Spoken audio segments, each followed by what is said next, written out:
आप लोग इतने शॉर्ट नोटिस में आए, मैं आप लोगों का हमारी पार्टी की तरफ से, शेख रशीद परिवार की तरफ से शुक्रिया अदा करता हूं और आप लोगों के माध्यम से ये बात शहरवासियों को पहुंचाना चाहता हूं।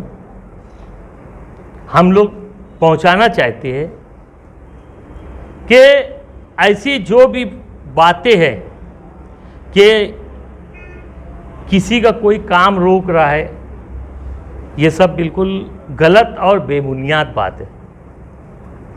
आप लोगों को मालूम होगा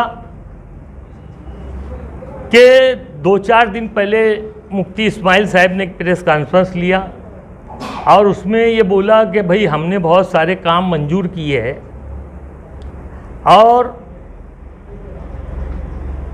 उनके अपोजिशन के लोग यानी हमारी पार्टी के अलावा किसी ने वो भी टेंडर भरे और उनका टेंडर बिलो था और टेंडर बिलो होने की वजह से वो कोर्ट गए, ऐसा मुफ्ती साहब का बोलना है। मेरे को एक बात ये समझ में नहीं आता कि बिलो टेंडर किसको बोलते हैं, ये मुफ्ती साहब को शायद मालूम नहीं। बिलो टेंडर उसको कहा जाता है जो एस्टीमेट से कम रेट में बनाने को तैयार है और टेंडर रास्ते का चलता आदमी भर नहीं सकता, कोई भीख मांगने वाला आदमी टेंडर भर नहीं सकता, कोई लीडर टेंडर भर नहीं सकता। टेंडर वही आदमी भरेगा जिसके पास लाइसेंस हो, इंजीनियरिंग का लाइसेंस हो, गवर्नमेंट से मंजूरी का लाइसेंस हो, जो जीएसटी भरता हो,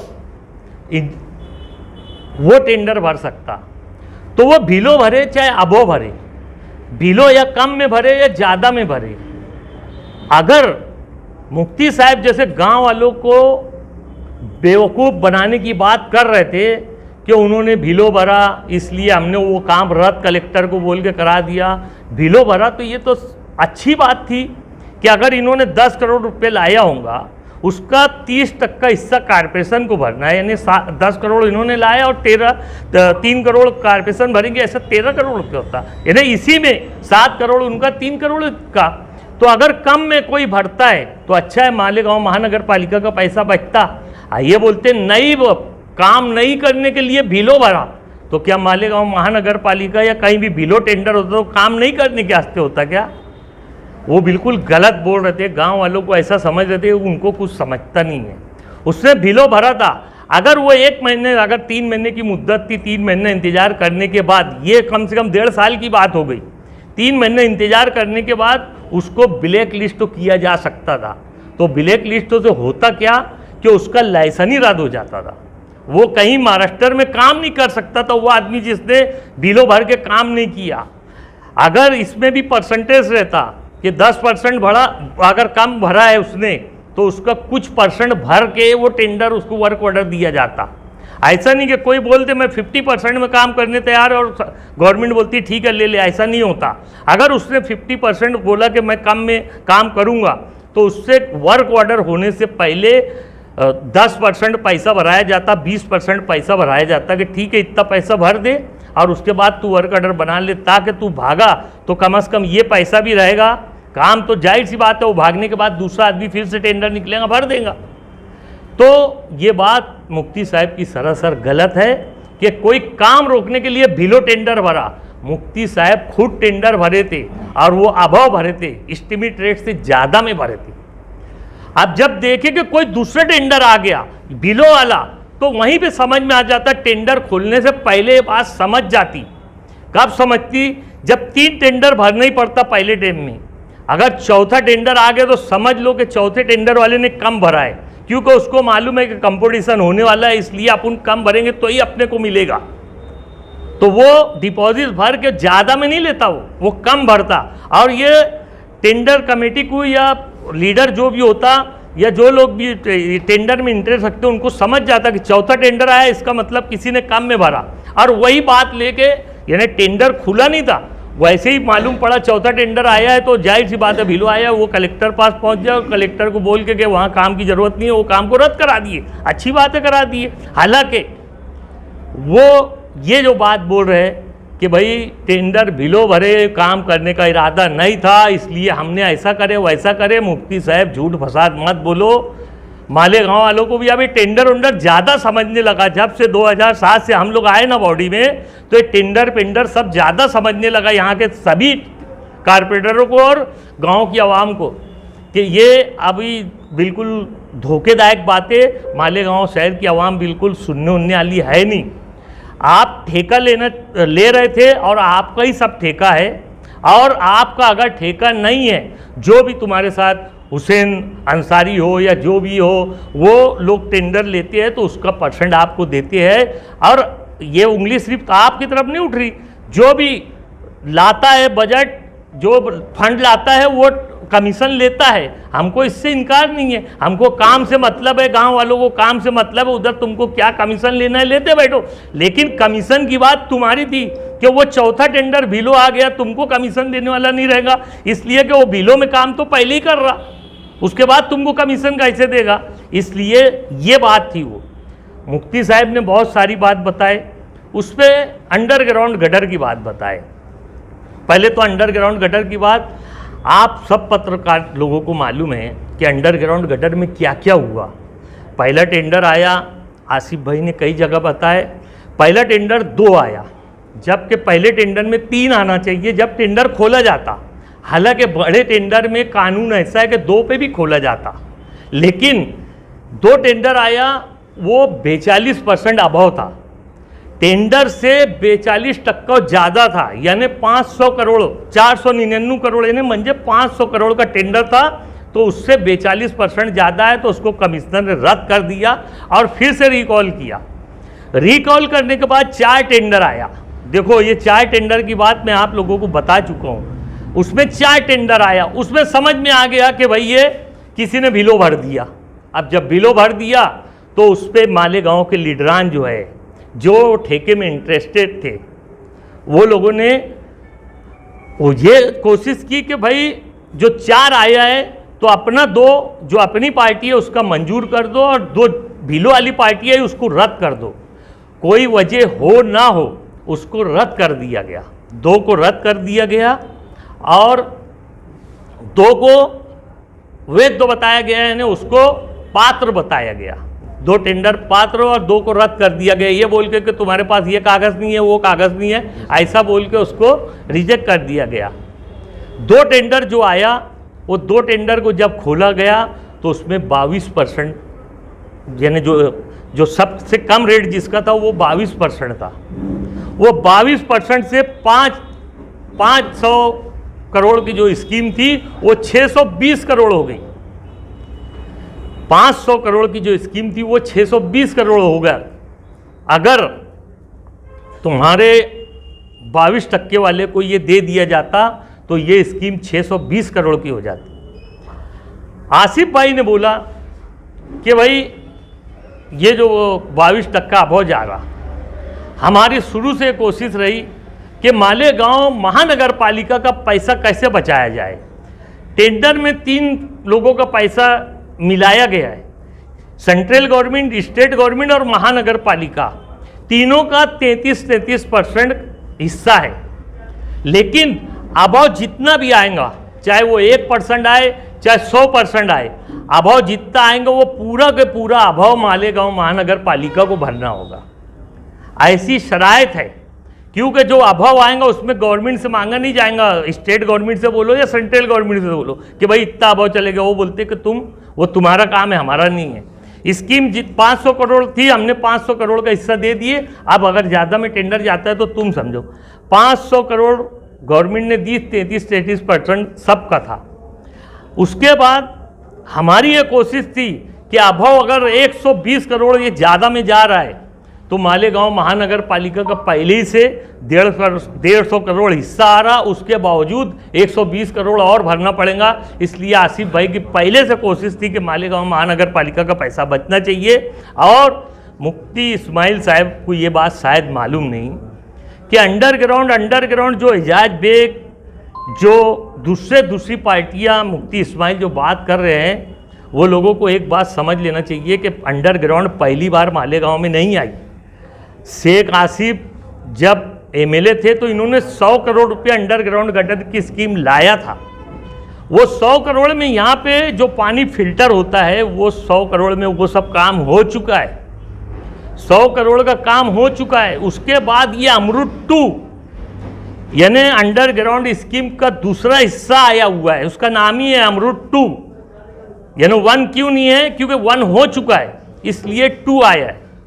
तो वो 2 आने के बाद आसिफ भाई फर्स्ट 1 किए थे तो 2 आया है। आसिफ भाई की शुरू से ये बोलना था कि भाई इसका आवाम का पैसा जाना नहीं चाहिए।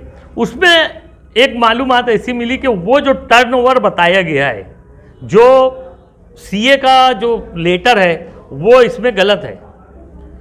तो हम उसको चौकसी करने गए तो सीए का लेटर देखने के बाद हमने वहाँ एक अनुभव का लेटर भी देखा। अब अनुभव का लेटर देखने के बाद ये समझ में आया कि यार ये अनुभव का लेटर जो है ये तो कोई दूसरे जगह का है, वो मणिपुर का था। मणिपुर की राजधानी जो इम्फाल है वहाँ का था। तो ये हुआ कि यार ये इम्फाल से कैसे क्या सर्टिफिकेट आ गया, वहाँ पे बहुत वातावरण ख़राब है तो कैसे आ गया। बहरहाल उस पर डाउट हुआ, ये भी डाउटफुल था एकदम, यानी वो बोगस था, वो भी जो टर्नओवर का कागज़ था वो भी बिल्कुल बोगस था। तो आसिफ भाई ने मुझे, शकील भाई को, फरहान को और एक हमारे दोस्त को, 4 लोगों को मणिपुर भेजा। और ये बोलते मणिपुर क्या मालूम मुफ्ती साहब क्या क्या बोल रहे थे, मेरे को समझा नहीं मणिपुर कौन गया कौन नहीं गया। मणिपुर जाने के बाद मणिपुर में जब एयरपोर्ट पे उतरो तो वहाँ पे 30 दिन का वीज़ा बन रहा था। ये 30 दिन का वीज़ा है, ये जो है 30 दिन का वीज़ा है। यानी मणिपुर हम गए थे, हम 3 लोग गए थे। मैं गया था, शकील भाई गए थे और फरहान गया था, एक हमारा दोस्त और था वो भी गया था। बोलने का मतलब मणिपुर जाने के बाद हमने जब मालूमात लिया, ये बात आप लोगों को, मीडिया वालों को आसिफ भाई ने एकदम तफसील से बता चुके, फिर भी मैं बता दे रहा हूँ कि मणिपुर जाने के बाद वहाँ जब हम कॉर्पोरेशन में गए और हमने बताया, हमने मालेगांव महानगर पालिका का लेटर लेके गया था, क्योंकि हमारी शिकायत यहाँ पहले दे दिए थे तो उन्होंने एक लेटर मणिपुर भेजा था। देखो ये भी एक बात कि जो वो लेटर पे मेल नंबर लिखा हुआ था मणिपुर का, खलील भाई, वो लेटर पे जो अनुभव के लेटर पे मेल नंबर लिखा था, ये लोगों ने कॉर्पोरेशन ने उसी मेल पे वो मेल किया, जबकि वो मेल किसका था ये आज तक मालूम ही नहीं है। हम मणिपुर गए तो वो बोले हमारे यहाँ अंडरग्राउंड का काम ही नहीं हुआ है, हमने ऐसा कोई काम करवाया ही नहीं है, ना तो हमने कोई ऐसा सर्टिफिकेट दिया है। क्योंकि उस पर जो इंजीनियर का नाम लिखा था तो बोले ये पोस्ट के इंजीनियर ही हमारे यहाँ नहीं है। उसके बाद हमने जब वो कॉर्पोरेशन का लेटर दिए तो उन्होंने वहाँ पर जो लेटेस्ट महापौर थे उनसे हमने जाके मिले, कमिश्नर थे जो, सॉरी कमिश्नर थे लेडीज़, उनको हम जाके मिले तो उन्होंने बोले ठीक है लेटर बना के इनको दे दो। उन्होंने हमको सेम डे लेटर बना के दे दिया, 1 से 2 घंटे में हमको लेटर बना के दे दिया। हम एयरपोर्ट से डायरेक्ट कॉर्पोरेशन गए। कॉर्पोरेशन जाने के बाद हम ये हुआ कि भाई लेटर लिए, और लेटर हम जब लिए तो वो मैं समझता हूँ शाम के 6 बज रहे थे, वहाँ पे 6 के बाद कोई प्लेन है नहीं, इसलिए हमको रात भर फिर रुकना पड़ा। दूसरे दिन बोले 11-12 बजे का प्लेन है, फिर वो प्लेन से हम वापस आए। हमने लेटर लेके आए और लेटर वहाँ से लेके आने के बाद हम सिर्फ लेटर लेके बाहर नहीं आए, वहाँ की नगर पालिका जो म्यूनसिपालिटी थी उससे हमने यहाँ मेल करवाया, मालेगांव महानगर पालिका में मेल करवाया, और उसके बाद वो हमने लेटर भी लाए। मेल आने के बाद बहरहाल आसिफ भाई को भी एक मेल किए, उन्होंने मंत्रालय में एक एप्लीकेशन भी दी कि भाई इनको सज़ा होना चाहिए। बहरहाल वो सब होने के बाद यहाँ पे फिर वो टेंडर रद्द हुआ जो 22 टक्के वाला था, 22 टक्के वाले का टेंडर रद्द हुआ।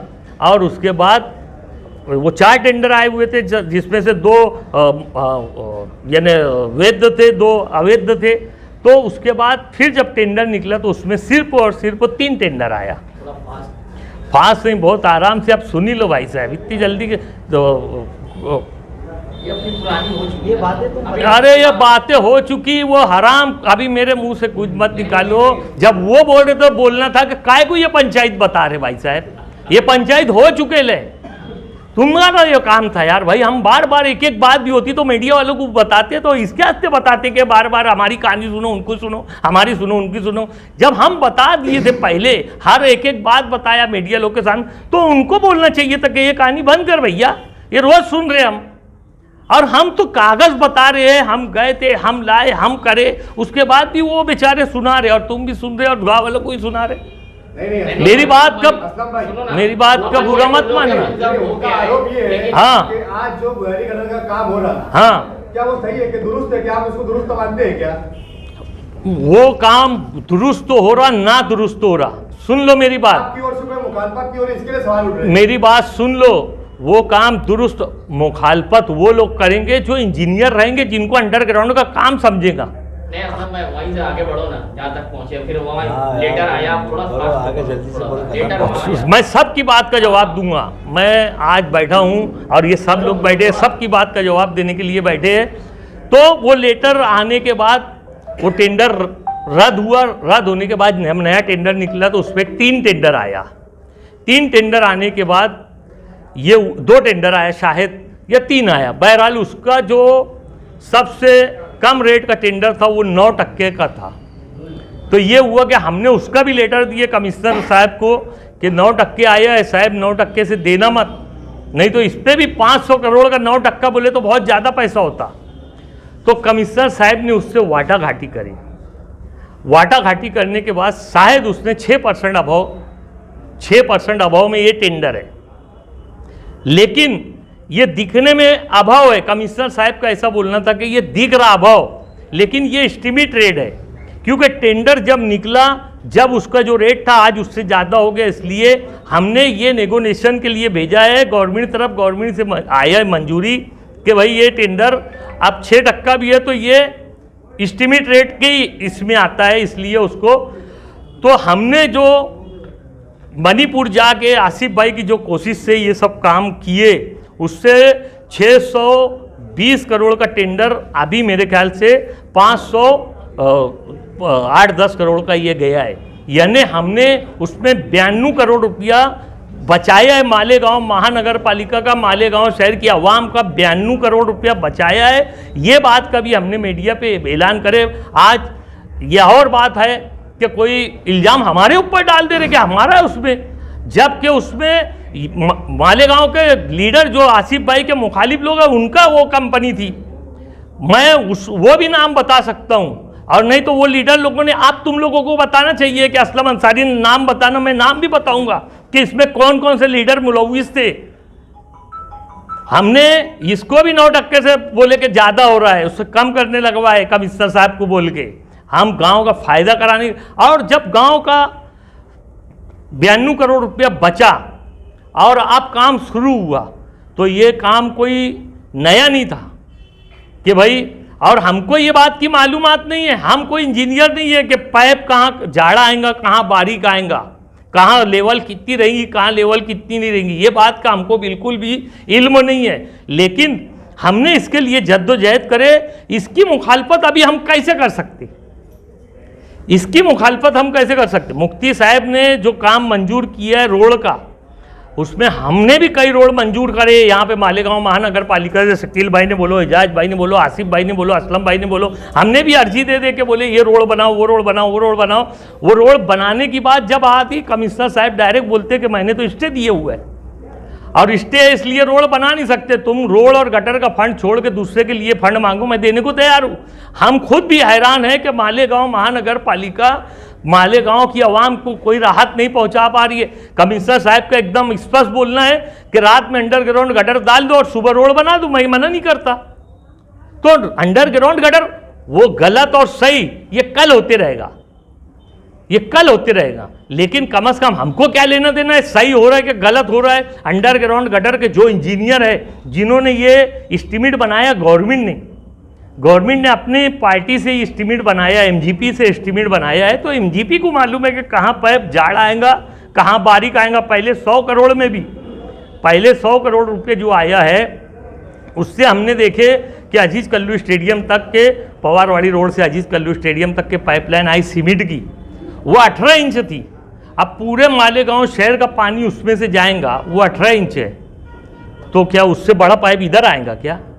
लेकिन फिर भी ये बात मैं आप लोगों के सामने बोल रहा हूँ कि उसकी हमको भी कोई आइडिया नहीं है कि भाई वो पाइप बारीक कितना है, कितना जाड़ा है, कहाँ कहाँ गिरने वाला, ये सब डिजाइन और ये पाइप का माप ये सब एमजीपी ने दी है। किसी मालेगांव महानगर पालिका के भी कोई इंजीनियर और कमिश्नर से पूछेंगे वो ही बोलेंगे मुझे मालूम नहीं। तो इसका ये मतलब नहीं कि उनको समझता नहीं, लेकिन ये बनाएंगे कोई और दिया है, जो उसका इंजीनियर है उसने बना के दिया है। तो उसमें मैं या कोई भी क्या बोल सकता कि ये गलत है कि सही है? आप शहर के जिम्मेदार हैं। जिम्मेदार का ये मतलब नहीं कि मैं इंजीनियर हूँ। गलत हो रहा सही हो रहा इस पर नजर रखना आपका काम है। सवाल ही पैदा नहीं हो रहा, गलत हो रहा क्या गलत हो रहा वो तुम बताओ, तो फिर हम उसके बारे में बोलेंगे ना। प्रेस कॉन्फ्रेंस टर्न हो जाएगी, पूरी बात तुम करो पहले और जरा फास्ट बोलो और आगे बात बोलो। हाँ, तुम बोलो ये नहीं मुफ्ती साहब की बात बोले तो यही, उन्होंने जो आरोप लगाए तुम पर कि तुम काम रुकवाए, ये बात बोलो जो भाई। यही बात बोल रहा कि जो काम रुकाने की बात है, उसके बाद कमिश्नर का एक लेटर निकला कि काम 31 जनवरी को कमिश्नर ने लेटर निकाला 31 जनवरी 2024 को कि भाई काम रोड का और गटर का बंद कर दो, इसलिए कि यहाँ बुघारी गटर मंजूर हो चुकी है। काम उस दिन से बंद हो गया है। हमने कुछ बोल के मुफ्ती साहब का काम रुकवाया नहीं है। उसके बाद अभी 19/7 को एक लेटर निकला है, 19/7/2024 को, यानी मैं समझता हूँ आज से 11 दिन पहले ये लेटर निकला हुआ है। इस लेटर पे कनिष्ठ अभियंता की सही है, जो इंजीनियर होता कारपोरेशन का उसकी सही है। ये कोई बच्चों साहब की सही नहीं है, कोई कमिश्नर साहब की सही नहीं है। तो ये सही कनिष्ठ अभियंता की है। और ये साइन का जो लेटर है ये हर उस आदमी को दिया गया जिसने रोड का काम लिया है। तो ये कागज़ पे ऐसा लिखा हुआ है कि मानपा श्री दादाजी दगड़ू भूसे मंत्री साहब के साथ एक बैठक हुई और उसमें उन्होंने बोला काम शुरू कर दो। दादा भाऊ का ये लेटर है, उनके नाम का उल्लेख है कि उन्होंने बोला ये काम शुरू कर दो। मुफ्ती साहब का क्यों नहीं नाम है इसमें? उनको कालजी नहीं थी क्या काम करवाने की? अगर दादा भूसे साहब का इसमें नाम है तो मुफ्ती इस्माइल साहब का नाम क्यों नहीं है ये लेटर पे कि दादा भूसे साहब और मुफ्ती इस्माइल साहब बोले कि भाई काम चालू करो? क्यों उनको काम चालू कराने की यानी तमन्ना और ख्वाहिश नहीं थी क्या? ये चाहते नहीं थे कि मालेगांव शहर में काम हो? तो जब ये बैठक थी, जब ये बोला गया काम शुरू करो, तो जब उनका नाम क्यों नहीं है? ये इंजीनियर ने लिखा है। देखो दो ठेकेदारों का ये लेटर मुझे मिला है और दोनों ठेकेदारों के उसमें दादा भाऊ का उल्लेख है, तो मुफ्ती साहब का उल्लेख क्यों नहीं है? इसलिए कि मुफ्ती साहब चाहते नहीं कि रोड का काम को सियासत करना चाहती, और सियासत ये करना चाहते हैं कि आसिफ भाई ये काम रोक रहे हैं। उन्होंने बोला असलम अंसारी के नाम से आसिफ भाई ने पिटीशन दाखिल करी, जबकि वो पिटीशन नहीं है। ये पत्रकार लोगों ने उनसे सवाल भी करा कि भाई वो पिटीशन नहीं है, वो नोटिस है। पिटीशन बिल्कुल बनेगी, 100% पिटीशन बनेगी।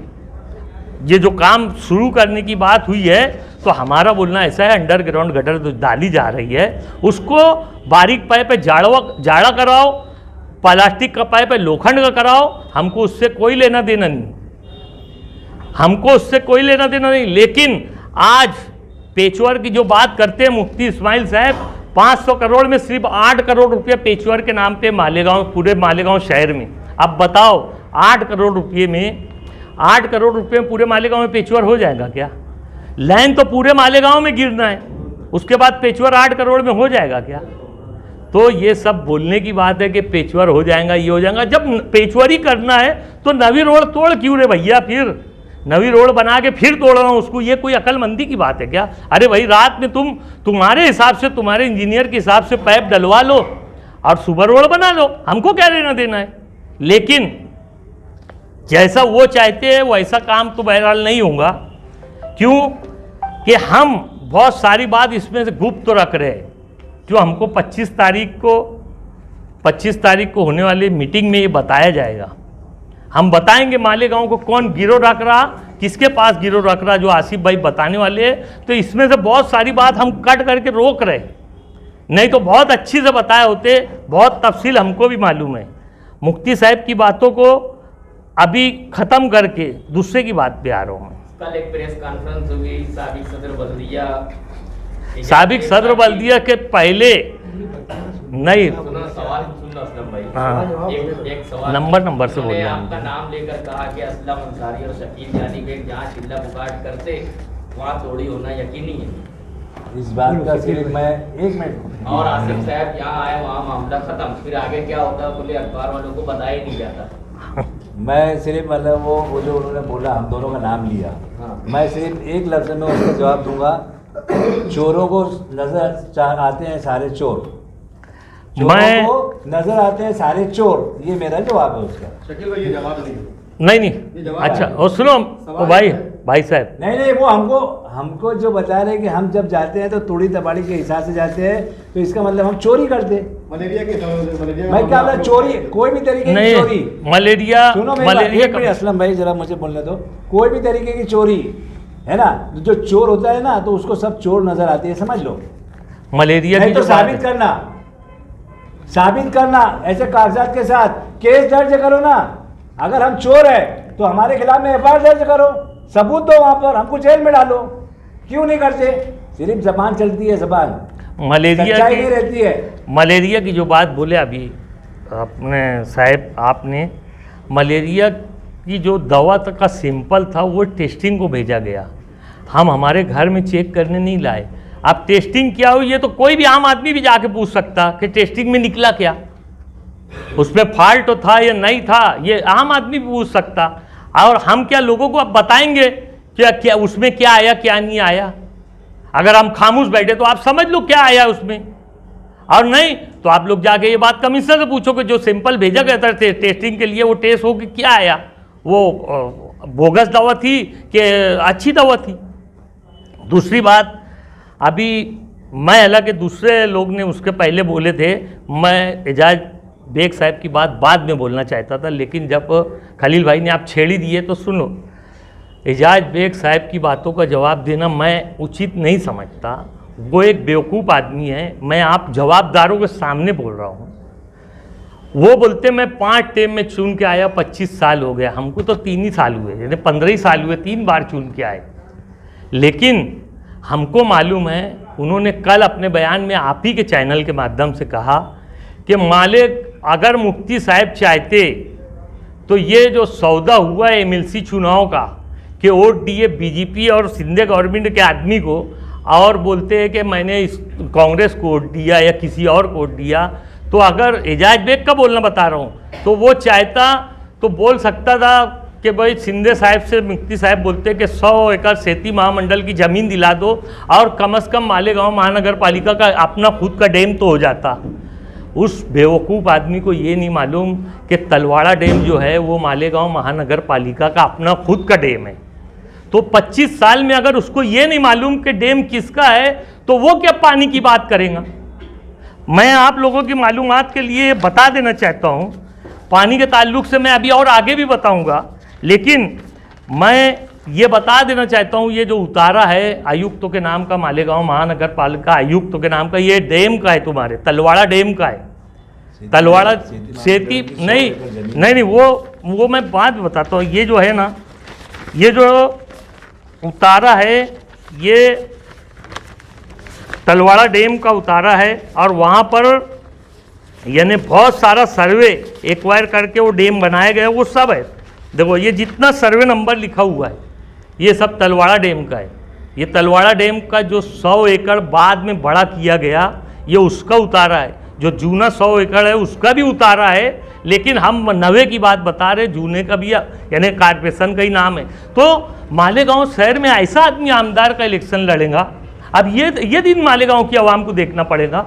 ऐसा आदमी इलेक्शन लड़ेगा जिसको ये नहीं मालूम कि यार महानगर पालिका की मिल्कियत क्या है क्या नहीं, ये तो तलवाड़ा डैम ऐसे ही छोड़ दे रहा, तो बनाने की बात कैसी या बनवाने की बात कैसी? तो आप लोग के माध्यम से मैं कागज के साथ, और ये खुली किताब है, तुम जाकर उतारा निकाल सकते हो, आप जाकर किसी से भी पूछ सकते हो मालेगांव महानगर पालिका में कि तलवाड़ा डैम। कल मैं जाके एक को पूछा कि मुझे मालूम नहीं है, ऐसा आप लोग बिल्कुल समझना मत, हाँ मैं आगे बताता हूँ। मैं जाके साहब से पूछा, बच्चों साहब से, वो अभी वाटर सप्लाई के बड़े हैं, और ऐसे भी सिटी इंजीनियर 5 डिपार्टमेंट का बड़ा रहता है, जिसमें वाटर सप्लाई भी रहता है, लेकिन वाटर सप्लाई में अभी कोई अधीक्षक नहीं होने की वजह से वही अधीक्षक है। उनसे मैंने पूछा, बच्चों साहब ये तलवाड़ा डैम किसका है? बोले अपना है। वो ऐसा टेढ़ा मुंह करके बोले, क्या असलम भाई ऐसा सवाल पूछ रहे? बोले अपना है। मतलब क्या सबूत है तुम्हारा? है अरे बोले हमारे नाम पे है, इससे बड़ा और सबूत क्या है? तो मतलब तुमको मालूम, वो बेवकूफ़ को नहीं मालूम एजाज बेग को कि ये मालेगांव महानगर पालिका का डैम है? अब बोले उसको नहीं मालूम, मैं क्या करूँ? मैं जाने लगा, रोका उसने मुझे, बच्चों साहब ने रोके। असलम सही में ऐसा बोला? मतलब हाँ। अरे बोले वो तो तुमसे सीनियर है। अरे मतलब सीनियर जूनियर से कुछ नहीं होता, ये लगन की बात है। ये लगन की बात है कि किस जो टीवी बनाता ना भैया, जो कंप्यूटर बनाता ना, तो उसमें कई हज़ार वायर आते, लेकिन जब तुम लेके जाएंगे ना तो बराबर पकड़ लेता कि ये वायर में खराबी है। क्यों? कि उसका इंटरेस्ट रहता, उसमें उसको बनाने का इंटरेस्ट रहता। वैसे हमारा भी इंटरेस्ट है, हमको मालूम है मालेगांव महानगर पालिका की कौन कौन सी इमारत और कौन कौन सी मिल्कियत है। अब एजाज बेग को नहीं मालूम, जो आज बात करते हैं असेंबली इलेक्शन लड़ने की, उस बेचारे को मालूम नहीं कि तलवाड़ा डैम महानगर पालिका का है। एजाज बेग की बात का ये जवाब मेरा हो गया। शान हिंद और मुस्तकीम डिग्निटी की बात ले लो। पहले तो एक बात बोलता मैं कि एक पोस्ट तो चल रही है हमारे व्हाट्सएप पे कि कोई नया रास्ता एजाज होने वाला है, जैसा क्या होने वाला है? नहीं, इतनी गाड़ी उड़ती मुझे नहीं आती।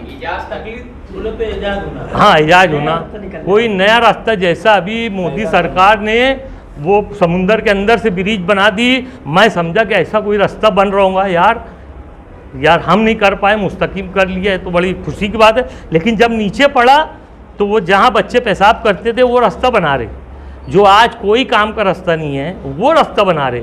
मुस्तकीम डिग्निटी ये बात भूल गया बेचारा कि शेख रशीद साहब ने आयशा नगर मैयत ले जाने का, लोगों को आने जाने का, मैयत के अलावा लोगों को आने जाने की बहुत ज़्यादा दुश्वारी थी। वहाँ पैसा खर्चा करके अपने जेब का उन्होंने वहाँ रास्ता निकलवाया। वो क्या बोले तुम? तकलीक, वो एक नई तकलीक है, वो एक नया रास्ता निकला, इसको बोलते तकलीक। उससे कोई तकलीफ ही नहीं है तो तकलीक कैसी? अब वो रास्ते से किसी को कोई तकलीफ ही नहीं है तो तकलीफ कैसी? दूसरी बात, 80 फुटी रोड, इसाक सेठ जर वाले के सामने एजाज भाई बाजू में बैठे हुए। एजाज भाई भी उस वार्ड के मेंबर थे, मैं भी उस वार्ड का मेंबर था। हम दोनों ने मिल के वहाँ 80 फुट का रास्ता निकाले। क्या बोलते हैं उसको? तकलीफ। ये एक तकलीफ थी। तुम देख लो, आज जो रास्ता पहले था वो बंद हो गया, वो मस्जिद बनने की वजह से वो रास्ता बंद हो गया। हमने 80 फुट का रास्ता निकाल दिया, इसको बोलते हैं तकलीफ। जिससे लोगों की थी तकलीफ, हमने उसको तकलीफ करे। और मैं ये मेरी मेंबरी की बात बता रहा, दाऊद सेठ कंपाउंड के बाजू में जो आपको डामर का रोड दिखता है ना कि बड़ा अच्छा बना है, वो रोड हमने बनवाए, मैंने बनाया, शेख रशीद साहब से फंड लेके बनाया। वो रास्ता प्राइवेट है, दाऊद सेठ की ज़मीन पे, दाऊद सेठ परिवार की ज़मीन पे वो रास्ता बना हुआ है। बहुत मेहनत करके उन लोगों से विनंती करके वो बेचारों ने रास्ता दिया, आज तक उनको पैसा नहीं मिला। वो रास्ता बनाया, उसकी ये तकलीफ, बहुत ज़्यादा तकलीफ में लोग थे, इतने इतने कीचड़ में जाते थे, हमने उसकी तकलीफ की है। ये रास्ते की बात हो गई। अब डैम की और पानी की बात करते हो, वो तो बहुत ज़रूरी है भैया। हमने ठहराव किए, जैसे शेख रशीद साहब चुन के हम लोग आए, शेख रशीद साहब मेयर बनने के लिए कोई सौदा नहीं किए थे। मैं आपके माध्यम से और पहले भी बहुत मरतबा बोल चुका हूँ कि शेख रशीद साहब ने मेयर बनने के लिए कोई सौदा नहीं किया, इसलिए कि सौदा वो होता जब अचानक आदमी मेयर बनने की बात करता, जैसे नबी अहमद। किसी को मालूम नहीं था कि नबी अहमद चुन के आएगा या चुन के आने बाद वो मेयर का टिकट फॉर्म भरेगा। ऐसा कोई आदमी आता तो ये होता कि यार उसने सौदा करके आया होगा। शेख रशीद साहब ने 6 महीना पहले डिक्लेयर कर दिए थे मैं इलेक्शन लड़ूंगा और मेयर बनूंगा, और अल्लाह ने उनको बनाया मेयर। तो इसमें सौदे की क्या बात है? अगर दबाड़ी को पानी देने की बात थी या किसी से मुआहदा था या नहीं था, मुझे मैं बाखुदा ये सब बातें जानता नहीं, और ये बात हुई नहीं जिसकी लोग आज बात करते हैं। वो दादा भूसे साहब ने क्या तकरीर में बोले और कुछ बोल देंगे तकरीर में, तो वो मुझे मालूम नहीं, लेकिन ऐसी सब बातें गलत है। इसलिए कि वो शेख रशीद जिसने गिरना डैम का पानी लाया, कोई माई के लाल लीडर ने, मालेगांव शहर के किसी भी माई के लाल लीडर के ये जरूरत नहीं थी कि वो कम से कम ये काम करता। ये जो काम था गिरना डैम स्कीम का, वो शब्बीर सेठ चाहते थे कि गिरना डैम का पानी इधर आवे और उसको पाए तकमील तक पहुंचाने का काम शेख रशीद साहब ने किए। ये बोलते तलवाड़ा डैम मालेगांव महानगर पालिका का डैम है और वो डैम 200 एकड़ ज़मीन पे बना है और गिरना डैम कई हज़ार एकड़ ज़मीन पे बना है और ये ज़मीन पे बना है, वो पहाड़ों के बीच में बना है। अगर पहाड़ तक भी पानी आए तो भर सकता है और टिक सकता है। ये ज़मीन के लेवल के ऊपर पानी होता ना, ये ज़मीन के लेवल के ऊपर पानी होता तो वो पानी छलक के गिरने लगता। और यही बात थी कि वो पानी जब छलकता था तो वो वहाँ पे एक बाढ़ बनी हुई है, दीवार बनी हुई है, वो दीवार से पानी गिरने लगता था। तो ये होता था कि डैम छलक गया, जिसे बोलते हैं ना, बड़े बड़े अखबार की सुर्खियाँ बनती है कि डैम छलक गया। तो वो छलक गया तो कैसे छलक जाता? वो दीवार पे से पानी जब गिरने लगता तो इसका मतलब ये होता डैम छलक गया। तो वो जब छलकता था डैम ना, तो एक के खेत में भी जाता था पानी। आज ये बात समझ लो, ये जो बात बोली जाती ना कि निहाल साहब ने अपने दौर में एक को नौकरी देके ज़मीन लिया और वसी किया डैम को, वसी उसी कुछ नहीं किए निहाल साहब ने, कोई डैम को वसी नहीं किए। मैं जवाबदारी से बोल रहा हूँ, कागज़ साथ में रख के बोल रहा हूँ। नहीं मुस्तकीम ने, आसान ने आ जाना बात कर लेना, या पहले जाके मालूमात तो ले ले कि उनके वालिद मोहतरम ने क्या किए। ये जब डैम छलकता था तो दीवार से भी पानी जाता था और एक खेती वाले के, एक किसान के खेत में भी जाता था। वो किसान बार बार तकरार करता था प्रांत को, कलेक्टर को, गवर्नमेंट को और उस टाइम की म्यूनसिपालिटी को कि यार मेरे खेत में पानी आ जाता, पूरा खेत का नुकसान हो जाता, तो ये पानी आना बंद करो। अब पानी आना बंद करो बोले तो इसको कैसे बंद करेंगे? उसकी ज़मीन के ठीक बाजू से हमारा खड्डा था डैम का। अब ये हुआ कि वहाँ पे दीवार उठाओ तो दीवार उठाई नहीं जा सकती थी। अब करना क्या चाहिए? तो वो एक उसी की ज़मीन की किनारे का हिस्सा मान लो 2.25 एकड़, जवाबदारी से बोल रहा हूँ, ये बोलते ना डैम वसी कर दिए, डैम वसी कर दिए। 2.25 एकड़ ज़मीन उससे खरीदी गई और ज़मीन डैम के बिल्कुल लग के, ऐसा उसकी जितनी ज़मीन थी, यानी ऐसे 2.25 एकड़ नहीं, ऐसे लंबाई में कोड़ से 2.25 एकड़ ज़मीन खरीदी गई ताकि वहाँ पे डैम ऊंचा किया जाए, उसकी ज़मीन पे ऊंचा किया जाए ताकि उसकी ज़मीन में पानी ना जाए। इसके लिए 2.25 एकड़ ज़मीन खरीदी गई और उसके बदले में उसको नौकरी दी गई। और नौकरी देने के टाइम पे जब नौकरी देने की बात आई तो उसमें ये हुआ कि किसके हाथ से सर्टिफिकेट उसको दिया जाए। उस टाइम पे निहाल साहब महापुर थे, तो उनके हाथ से वो लेटर दिया गया। इसमें निहाल साहब ने कुछ नहीं किए। ये 2.25 एकड़ खरीदने में भी निहाल साहब ने कुछ नहीं किए। खलील भाई, मेरे पास प्रूफ है, वो प्रूफ के बिना पे बोल रहा हूँ। इस पे याकूब अब्दुल सत्तार साहब की साइन है, याकूब अब्दुल सत्तार की साइन है। इसने वो ठहराव किया था कि वो ज़मीन ली जाए और उसका नाम है, ये देखो उसका नाम है पांडुरंग, ये देखो उसका नाम है पांडुरंग, इसके लड़के को नौकरी दी जाए, ऐसा ठहराव है। और नौकरी देने का काम वहाँ का कमिश्नर करे, ऐसा इस पर लिखा हुआ है। याकूब सेठ का ठहराव है कि वो नौकरी देने का काम जो है, ज़मीन तो ले ली जाए लेकिन वो कमिश्नर को दिया जाए वो पावर, ताकि वो नौकरी देने लेने का काम कमिश्नर का है। कोई मेयर का, किसी भी ज़माने में कोई मेयर का काम नहीं रहता था। तो ये प्रूफ है। और देखो इस पर तारीख लिखी हुई है 29/1/2001। अब बताओ 29/1/2001 को निहाल साहब न मेंबर थे न मेयर थे। ये देख लो, तारीख देख लो, और ये कागज तुम भी निकाल सकते, मैं कोई घर पे छाप के नहीं लाया। उसके बाद वो जमीन लेने के बाद वो जमीन को ऊंचा किया गया, सिर्फ इतना ही किया गया कि उसके खेत में पानी ना जाए। हमारा कुछ पानी बच जाएगा ऐसा कुछ भी नहीं है। हमारा पानी तो ये दीवार से जाते ही, आज भी जब ओवरफ्लो हो जाएगा, डैम जब छलक जाएगा तो ये दीवार से गिरता ही गिरता है।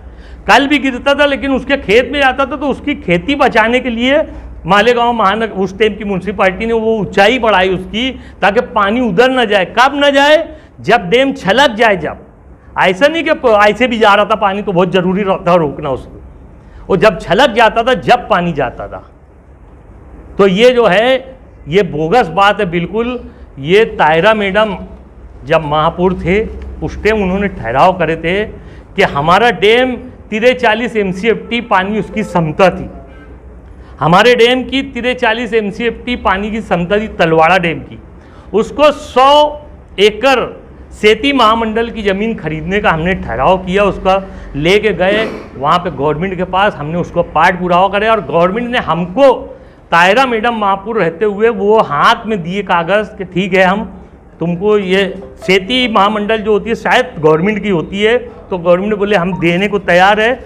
और उन्होंने एक स्कीम पैसा बना के दिया 1,67,99,200 रुपया, 1,67,99,200 रुपया, इतने की वो 100 एकड़ ज़मीन सेती महामंडल की खरीदी गई। और ख़रीदने के बाद ये हुआ कि हमारे पास 5 करोड़ रुपया उसको खर्चा आने वाला था डैम बनाने के लिए। तो वो डैम बनाने के लिए 5 करोड़ खर्चा करने की ताकत म्यूनसिपालिटी कॉर्पोरेशन के पास का नहीं थी, इसलिए गवर्नमेंट से वो डिमांड किया गया। गवर्नमेंट ने वो पैसा दी। इत्तेफाक से वो इब्राहिम सेठ उस वक्त तक मेयर बन गए थे, उस टाइम पैसा आ चुका था तायरा मैडम के टाइम में, लेकिन वो जहीर साहब उस टाइम पानी के साहब थे, वाटर सप्लाई अधीक्षक थे जहीर साहब। तो वो कई महीने तक ऐसा पड़ा रहा। हमने महासभा में उनसे पूछे कि भैया 5 करोड़ रुपया आके पड़ा है तो तुम ये डैम बड़ा क्यों नहीं कर रहे? तो बोले अपने पास कोई सक्षम इंजीनियर नहीं है जो ये डिजाइन बना सके।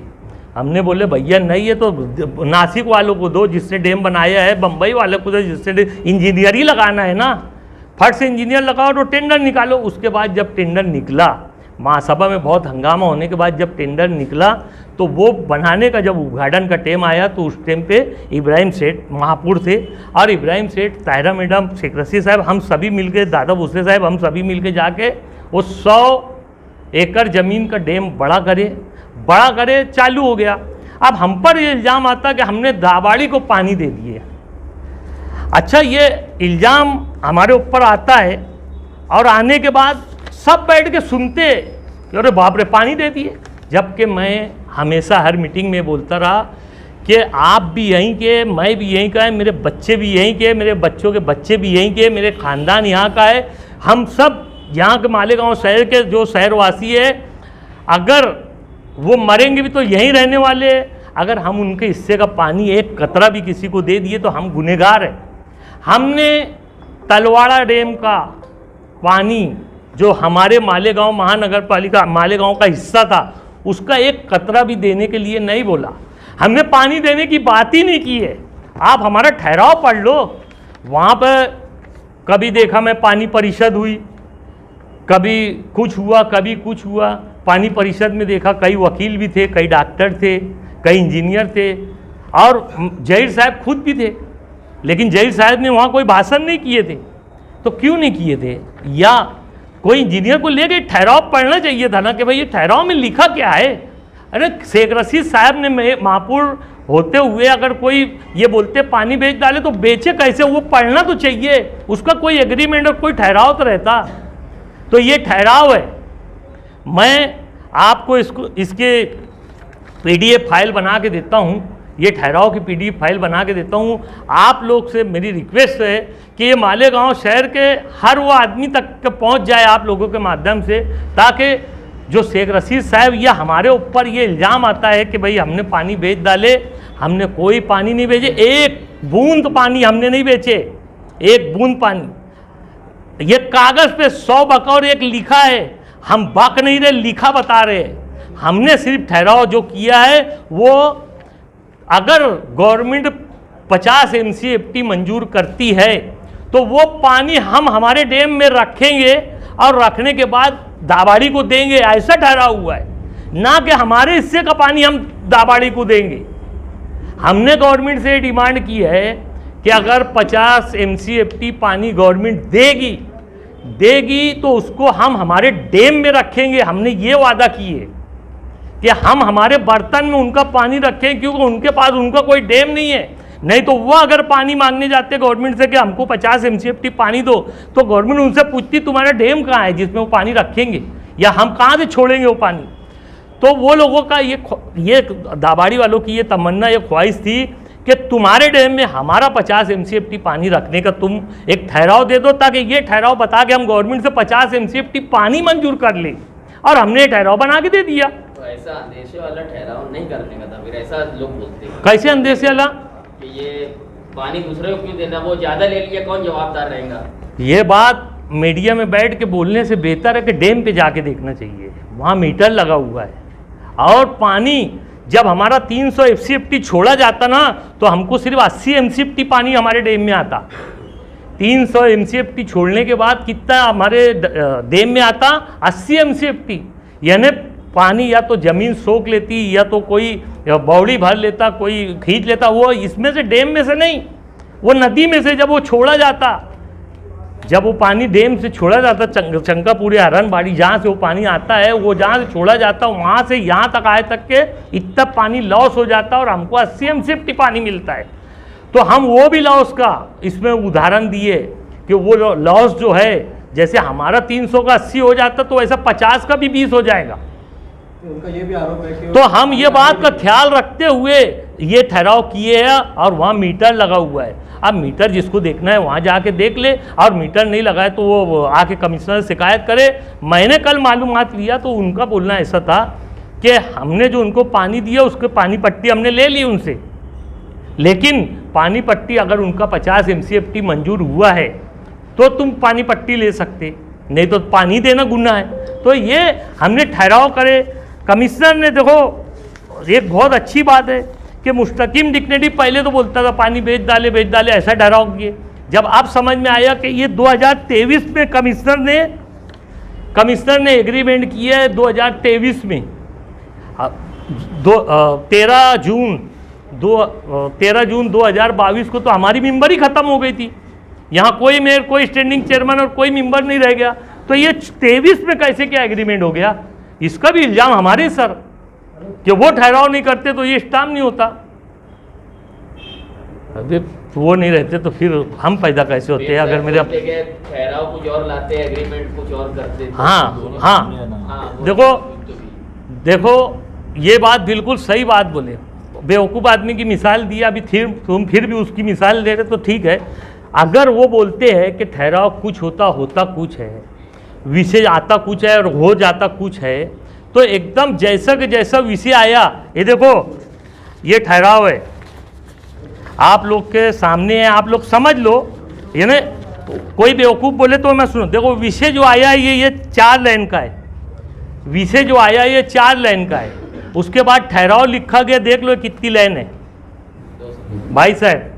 तो आप बोलो कि जैसा ठहराव आया है, विषय आया है, वैसे ही छाप दो, तो वैसे ही छाप देना। क्या इसको ठहराव बोलते? क्या ठहराव ये आता कि भाई फला चीज़ फला को देना है तो इतना ही लिख के आएगा। अब हम भी बोलना फला को दे दो, हो गया। ये ऐसा नहीं है। क्यों देना भाई? हमारी जवाबदारी है।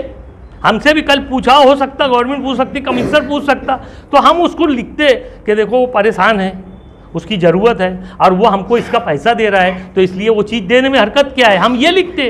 अब वो बोले कि यार ये विषय आया तो और ये लिखे गया, तो ये कोई बात है? ये तो बच्चों जैसी बातें हुई।